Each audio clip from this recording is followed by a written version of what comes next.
I hate plan B. When you start doubting yourself, that's very dangerous.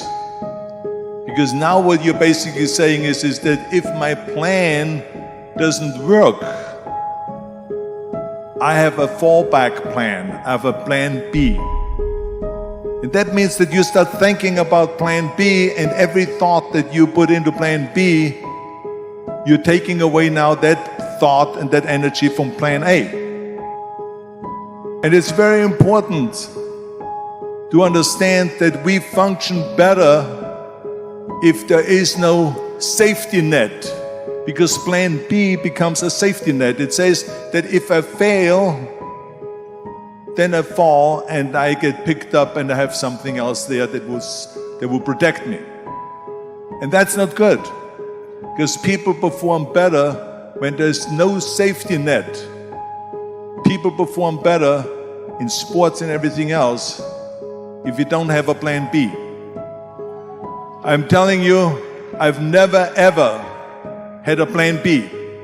I made a full commitment that I'm gonna go and be a bodybuilding champion. I made a full commitment that I'm gonna be in America. I made a full commitment that I'm gonna get into show business and I'm going to be a leading man. No matter what it takes, I will do the work. I will do the work over and over and over until I get it. And the same was in politics and everything like that. So to me, it is very dangerous to have a plan B, because you're cutting yourself off from the chance of really succeeding. And the reason, one of the main reasons why people want to have a plan B is because they are worried about failing. What is if I fail, then I don't have anything else? Well, let me tell you something, don't be afraid of failing, because there's nothing wrong with failing. You have to fail in order to climb that ladder. There's no one that doesn't fail. Michael Jordan said in one of his interviews, when they said, "You're unbelievable, you're the greatest basketball player of all times." And he says, "Well, you're just mentioning the successes." But he says, "For me to become the greatest basketball player, I missed 9,000 shots when I was playing basketball at the NBA games." So during these games that he was so successful, he missed 9,000 shots. Does it make him a failure? No. He's one of the greatest basketball players of all times, but he failed 9,000 times. Do you get it? We all fail. It's okay. What is not okay is that when you fail, you stay down. Whoever stays down is a loser. And winners will fail and get up, fail and get up, fail and get up. You always get up. That is a winner. That is a winner. I failed in bodybuilding. I lost bodybuilding competitions. I lost powerlifting competitions. I lost weightlifting competitions. I had movies that went in the toilet and that were terrible and got the worst reviews. And in politics, I remember I had many of the initiatives on the ballot, and we lost. My approval rating in California went down to 28%, and then it went back up again, and I won again the governorship.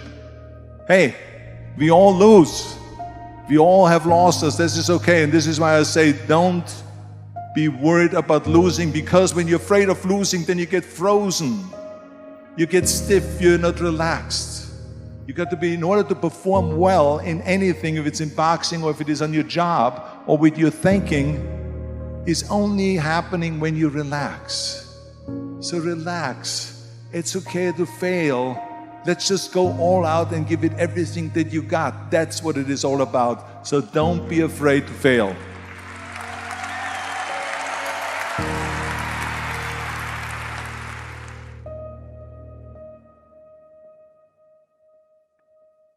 This is one of my 6 rules to success. You can only feel complete as a person if you think about what can you do for your fellow member around you that maybe needs help. I felt like that everyone has a different motivation, why you get into that. I was an immigrant going to America, and I saw how America was the most generous country in the world. I mean, they opened up their arms to me, they helped me, they invited me for Thanksgiving dinner. The people, they brought me, the bodybuilders in the gym brought me plates to my apartment because I had no plates, I had no silverware, I had no bedware, I had no pillows, I had no blanket, I had no TV, I had no radio, I had nothing. They brought it to my apartment. They helped me. And I saw that firsthand, this generosity in America. And I said to myself, as an immigrant that is being embraced with open arms, that I need to go and make sure that I give something back. I'm a bodybuilder, what can I do? Well, then I realized, when I saw Special Olympics, that I can help and train Special Olympians.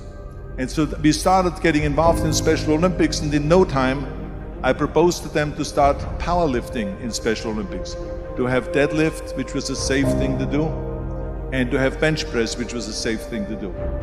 And it became the #1 sports in Special Olympics, powerlifting. They always have a packed hall of 5,000 people. And I became the national trainer and the international trainer of Special Olympics.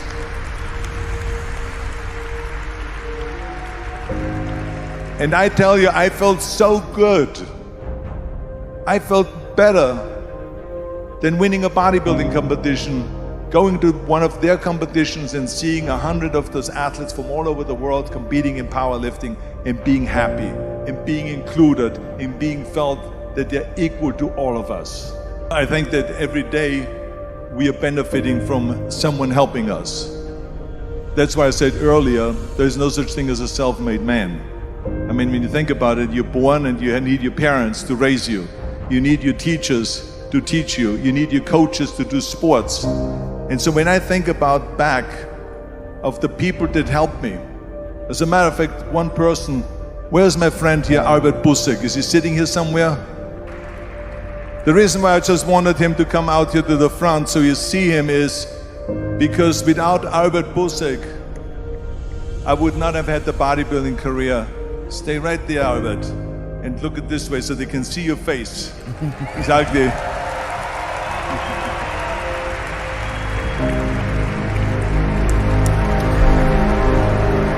Albert Busek was the one, for instance, just to give you an example, out of the thousands and thousands of people that helped me, Albert Busek was one of them that helped me to translate into English so I could fill out my entry form for the Mr. Universe contest.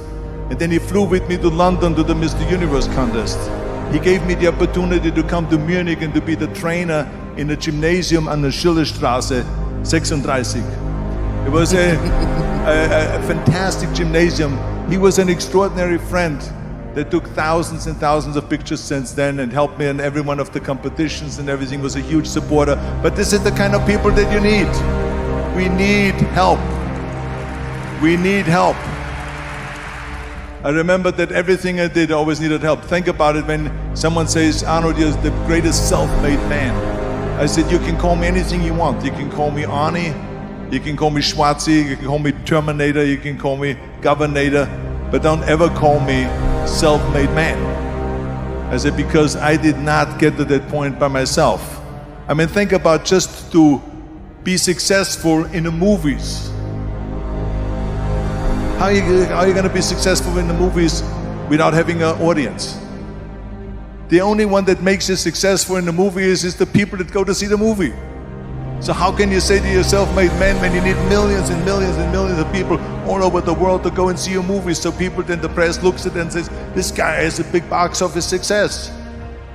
It's the people, it's you.